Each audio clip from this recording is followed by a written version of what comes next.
हाय, good afternoon. सास, बहू और सेंसेक्स के आज के इस एपिसोड में आप सबका स्वागत है।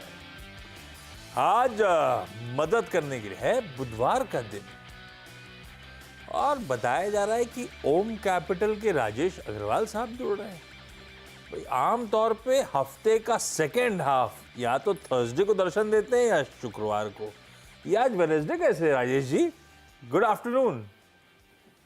Good afternoon Ashish ji. अब कल छुट्टी है तो मैंने सोचा अपनी हाजिरी तो पूरी कर ली जाए, इसलिए आज आ गया। मैंने सुना आप कहीं जा रहे हो एक्सटेंडेड वीकेंड, लॉन्ग वीकेंड मनाने। कब वापसी? संडे। तो कल निकल जाओगे आप संडे को वापसी? Yes sir. तो हम फ्राइडे को मिस करेंगे। हमें समझ में नहीं आ रहा आपके बिना मूवी पे शो कैसे बनाऊं। इतनी मूवीज आ रही हैं और तीन मूवी है, सोचो आप। हाँ, 3 और उनमें से कुछ कुछ तो बहुत ही इंटरेस्टिंग है। पर क्या मैं सबसे पूछूंगा 90% लोग जवाब देंगे नहीं देखा, नहीं देखा, नहीं जाएंगे। सब गड़बड़ा जाएगा मामला। खैर ठीक है, धन्यवाद आपका जुड़ने के लिए। आज राजेश जी असल में है नहीं थर्सडे ऑनवर्ड्स, और थर्सडे मार्केट हॉलीडे थी। अब वापस वीकेंड के बाद लौट के आएंगे। खैर, आपको पहले बता दिया जाए, तरह तरह के ये दिखा दिया डायरेक्टर साहब ने। ये व्हाट्सएप नंबर है, लाइकवाइज सोशल मीडिया प्लेटफॉर्म्स पे, यानी कि वो ट्विटर, थ्रेड और इंस्टाग्राम के जो रीच आउट करने के आईडीज हैं वो आपकी स्क्रीन पर है। रीच आउट करते रहिए, अपने सवाल भेजिए। कोशिश होगी जल्द किसी और सास बहू सेंसेक्स के एपिसोड में आप लोग जुड़ें और आपकी क्वेरीज हम सॉल्व कर पाएं। खैर, मार्केट्स पहले और ठीक ठाक हैं, ग्रीन में हैं, लेकिन ये बात अलग है कि आज बहुत दायरे बंद है। ऊपर 50 पॉइंट, 55 पॉइंट की तेजी, नीचे 40 पॉइंट का दबाव। ये कहानी है। बस ये है कि ये 11 बजे ऑनवर्ड जो दबाव आया था उसके बाद से रिकवरी के मोड पे आए और अब बढ़िया हारे निशान में इस समय हम कामकाज करते हुए। पर ग्लोबल पर्सपेक्टिव में रखूं तो हम ठंडे हैं, क्योंकि हमारे एशियन पीयर्स जो बंद हो रहे हैं या बंद होने की कगार पे खड़े हैं वो मजबूत बंद हुए हैं और यूएस ने बहुत बढ़िया हैंडओवर दिया था हमको। तो उस लिहाज से हम थोड़ा सा अपने डोमेस्टिक संकेत, शायद वो वीकेंड में जो गड़बड़ाए थे, इश्यूज जो सामने आए थे, वो सब हम सब के जहन में वो निगलिंग वरीज होंगी। ऊपर से ये भी ध्यान रखिए, हम लोग कल मार्केट हॉलीडे मना रहे होंगे।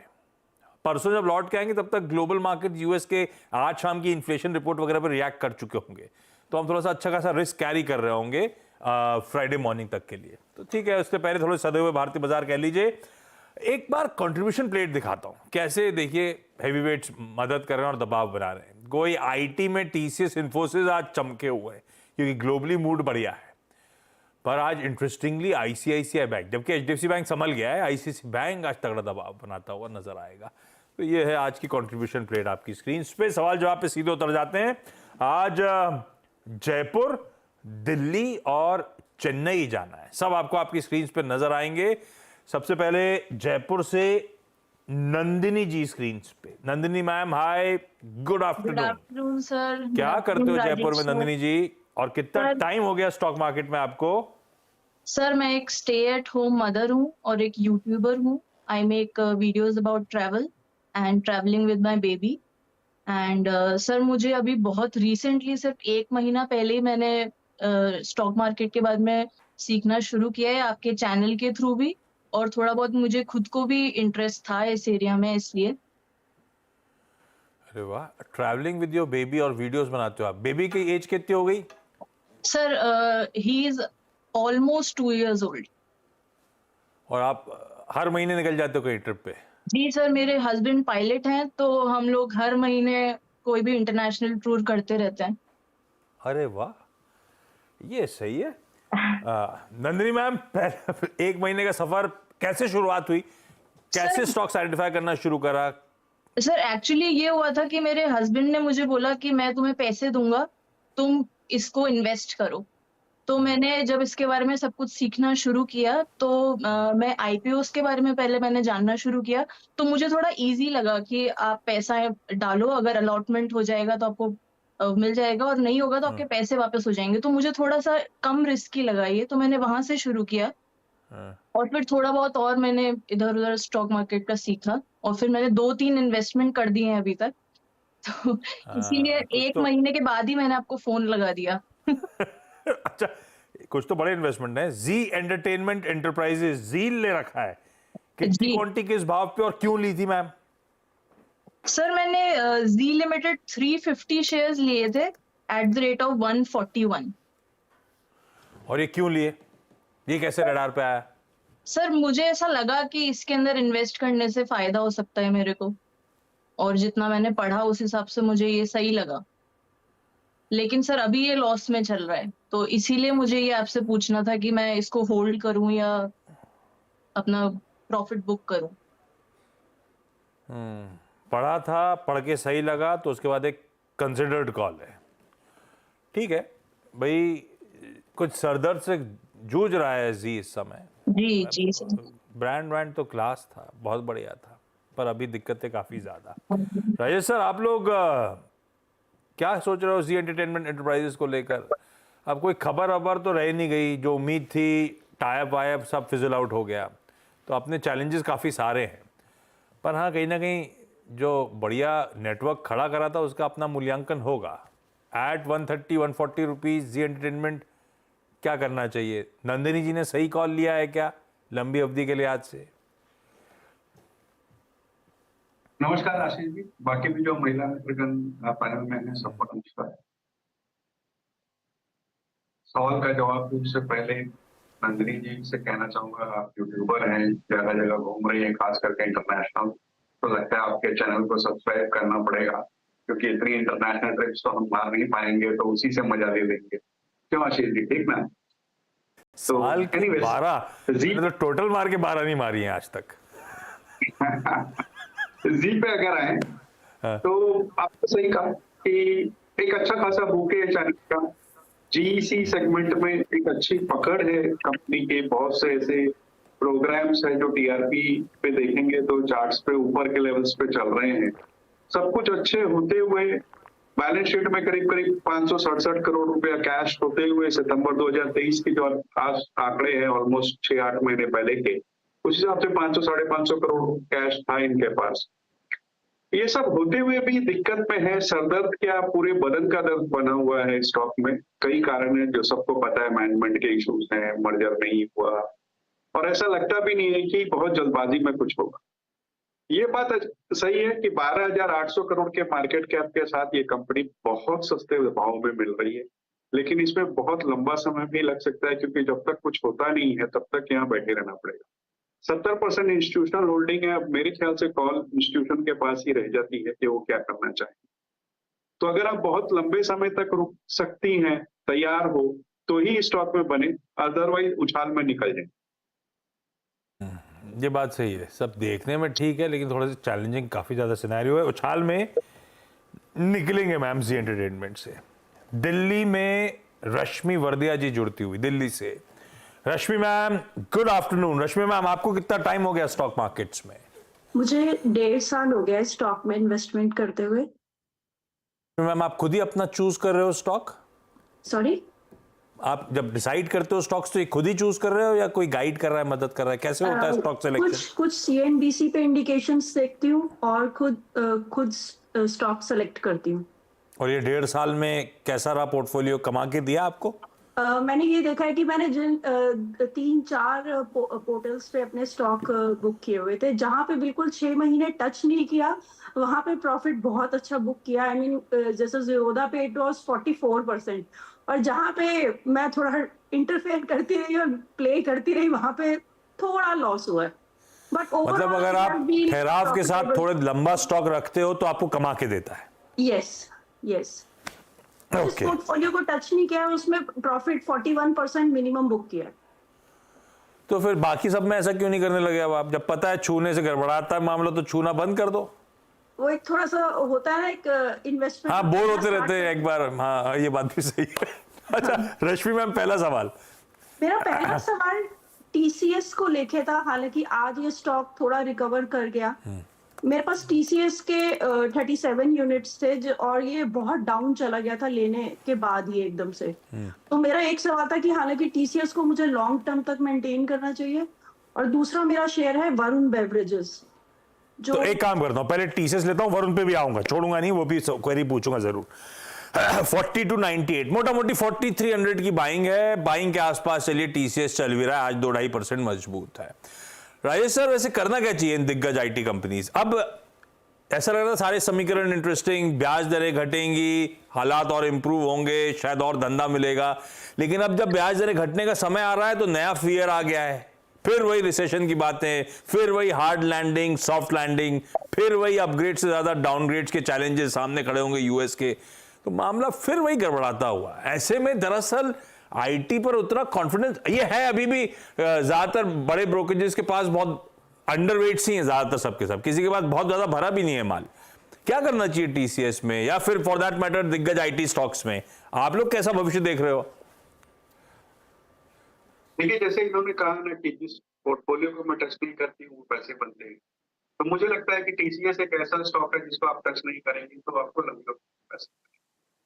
आपने सही कहा, छोटी अवधि में बहुत सारी कभी कुछ खबरें आती है, कभी कुछ खबरें आती है, कभी रेट कटती है, कभी रिसेशन की, तो ये सब कारणों से डेली मूवमेंट बनी रहेगी, उसे आप इग्नोर करें। लंबी अवधि के लिए बहुत शानदार स्टॉक है। पहली तिमाही में बावजूद इसके कि वातावरण अच्छा नहीं था, नंबर्स बहुत इंप्रेसिव आए। मैनेजमेंट ने अक्रॉस वर्टिकल्स ग्रोथ की बात करी कॉन कॉल में।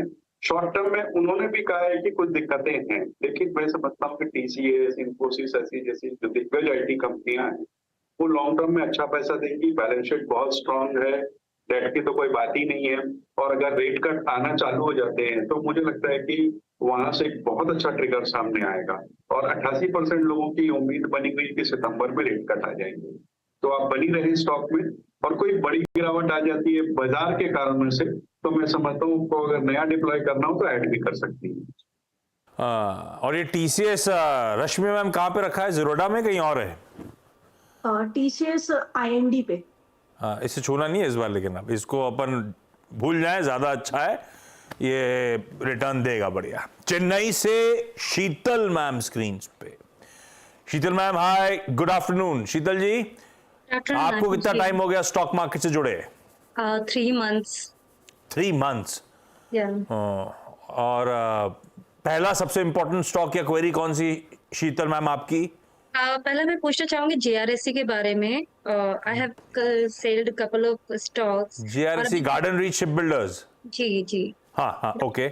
अभी मेरे पास 11 स्टॉक बचे हैं 1698.58 के प्राइस से। बच्चे मतलब आपने पहले मुनाफा बांध लिया था? अभी हाँ, कुछ बेच दिए थे कुछ दिन पहले, और जैसे अभी मार्केट गिरा है तो 2-1 दिन पहले मैंने कुछ सेल आउट कर दिए हैं, तो अभी मेरे पास 11 बचे हैं। तो अभी मैं जस्ट जानना चाहती थी कि ये मैं कंटिन्यू मतलब इसको रखे रहूं या अभी भी प्रॉफिट बांध लूं? बहुत बढ़िया मूव्स एंजॉय करे राजेश सर, सब कुछ ठीक था, पर अब अगर बाजार में कुछ कंसर्न पॉकेट्स हैं, एटलीस्ट नॉट कंसर्न धंधे के लिहाज से पर वैल्यूएशंस के लिहाज से, वो ये डिफेंस वगैरह जरूर है। और गार्डन रीच में भी शायद यही चैलेंजेस, जब बाजार का मूड थोड़ा ठंडा पड़ा तो पिटना शुरू हो गया, अदरवाइज एक तरफा मूव एंजॉय कर रहे थे। ऐसे में शीतल मैम करें क्या? जो 200-250 रुपए मुनाफा दिख रहा है, बांध ले 11 बचे हुए स्टॉक्स में या नहीं?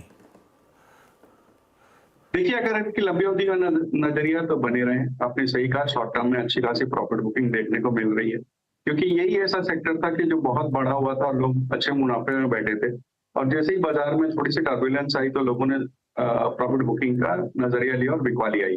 लेकिन नंबर्स पहली तिमाही में बहुत अच्छे आए थे। बॉटम लाइन 13% की जंप थी, टॉप लाइन में 34% की जंप थी। हालांकि मार्जिन्स में थोड़ा दबाव था, लेकिन सरकार का जो नजरिया डिफेंस को लेकर के है, उसके भारतीयकरण को लेकर के है, तो ये सारी कंपनियां ऐसी हैं जो लॉन्ग टर्म में उसका बेहद फायदा इनको मिलेगा। तो depending on your time horizon, अगर आप शॉर्ट टर्म के लिए तो मैं कहूंगा कि 1880 रुपए का स्टॉप लॉस रखेगा, ट्रेडिंग का नजरिया है तो। और अगर फंडामेंटली आप लॉन्ग टर्म के लिए रखना चाहती हैं तो कैरी करें। रखना चाहिए, कोई ज्यादा दिक्कत वाली बात नहीं है। थोड़े से वैल्यूएशन ज्यादा स्ट्रेच थे तो कूल ऑफ हुआ है इसीलिए ये स्टॉक, लेकिन फंडामेंटली स्ट्रॉन्ग काउंटर रखिए। अच्छा, आगे बढ़ूं उससे पहले राजेश सर से उनका SBS स्टॉक पिक ले लिया जाए। डॉक्टर साहब जरा स्टिंग दिखाइएगा। और राजेश सर, एक बढ़िया सा छुट्टी पे जाने से पहले फंडामेंटल पिक। आशीष जी, ऐसा है कि SBS तो अपने हर हफ्ते देते हैं। अब चूंकि 15 अगस्त का माहौल है तो मैं एक ऐसा स्टॉक देना चाहता हूं जो आपको फाइनेंशियली स्टेबिलिटी दे, और इस 15 अगस्त से अगले 15 अगस्त तक आप शांतिपूर्वक उस स्टॉक में बने रहो। तो इसलिए थोड़ा सा नजरिया चेंज किया और मैंने मिड कैप से बाहर एक लार्ज कैप की कंपनी चुनी है HDFC बैंक, अगर आप देखो तो एक वर्ल्ड की सबसे लार्जेस्ट बैंक हो गई है मर्जर के बाद। एसेट क्वालिटी स्टेबल है, पहली तिमाही के नतीजे ठीक ठाक आए थे, एनआईएम्स में थोड़े प्रेशर थे no doubt, but asset quality बहुत स्टेबल है। जो सब्सिडियरीज है उनकी, चाहे वो लाइफ हो, एएमसी हो, एर्गो हो, सिक्योरिटीज हो, सारी अच्छे कारोबार कर रही है।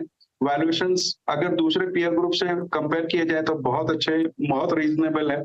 मैं समझता हूँ अगर लॉन्ग टर्म में स्टॉक में बना रहा जाए तो इसमें बिल्कुल अच्छा पैसा बनेगा। FY 26 तक, अगले साल तक हमारा अनुमान है 80,000 करोड़ रुपए के बॉटम लाइन डिक्लेयर करेगी, और 80,000 करोड़ रुपए डिक्लेयर करती हुई बैंक इस वैल्यूएशन पे मुझे लगता है कि बहुत सस्ते दामों में है। छोटी अवधि में चूंकि ये बैंक निफ्टी का हिस्सा है, ऊपर उतार चढ़ाव बना रहता है, बट लॉन्ग टर्म में अच्छे पैसे बनेंगे। बहुत बढ़िया।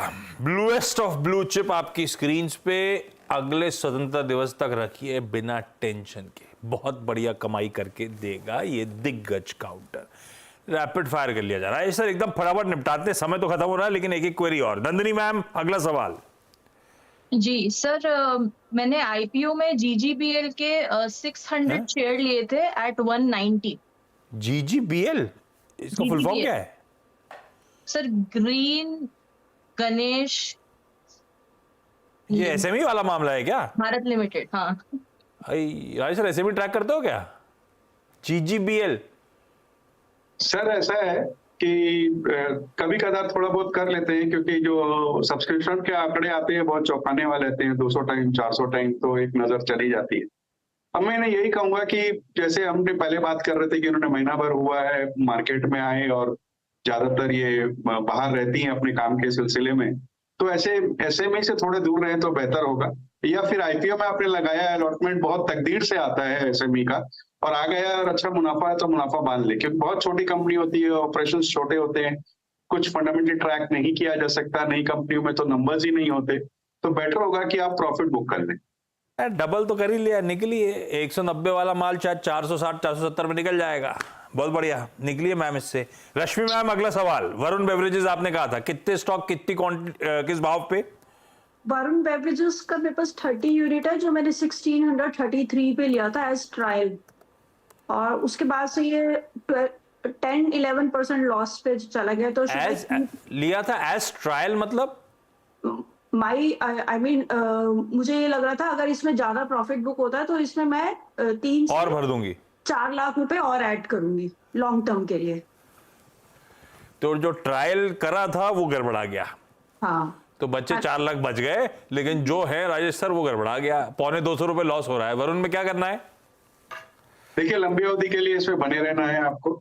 अगर ये और गिरता है, आप चाहे तो थोड़ा थोड़ा ऐड कर सकती हैं, पूरा 4 लाख एक साथ न डालें।